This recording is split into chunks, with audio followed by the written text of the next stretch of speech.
झटपट अशी होणारी बटाट्याची भाजी आपण बनवूया. तर त्यासाठी मी बटाटे उकडून घेतलेले आहेत.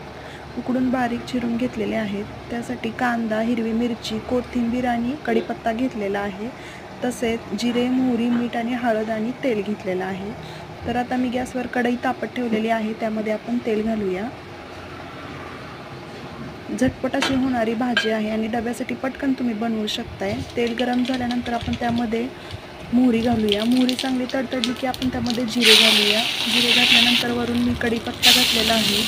तसंच बारीक चिरलेला कांदा घातलेला आहे. कांदा चांगला लाल होईपर्यंत आपण भाजून घेणार आहोत. कांदा लवकर भाजावा यासाठी मी त्यामध्ये थोडंसं मीठ घातलेलं आहे.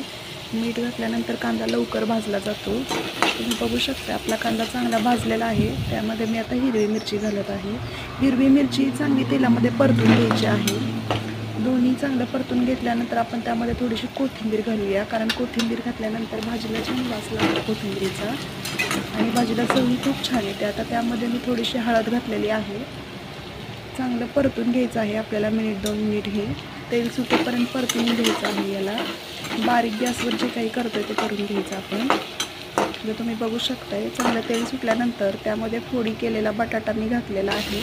बटाटा आपल्याला चांगला मिक्स करून घ्यायचा आहे. त्यामध्ये बघू शकताय आपला बटाटा चांगला मिक्स करून घेतलेला आहे. वरून थोडंसं मीठ घालायचं, कारण कांदा भाजतानाही मी त्यामध्ये मीठ घातलं होतं, म्हणून वरून थोडंसं चवीनुसार त्यामध्ये मीठ ॲड करा. मी बघू शकता आपली भाजी छान शिजलेली आहे, छान दिसतही आहे आणि वासही खूप छान येत आहे. आता वरून मी थोडीशी बारीक चिरलेली कोथिंबीर ॲड केलेली आहे आणि 2 मिनिट झाकून ठेवते. 1-2 मिनिटानंतर बटाटा चांगला वाफवलेला आहे. बघू शकताय जास्त वेळ लागत नाही, कारण आपण बटाटा शिजवून घेतलेला आहे आधीच. बघू शकता आपली बटाट्याची भाजी तयार आहे. खूप सुंदर लागते. गरम गरम चपाती भाकरीसोबत तुम्ही खाऊ शकता. आवडल्यास लाईक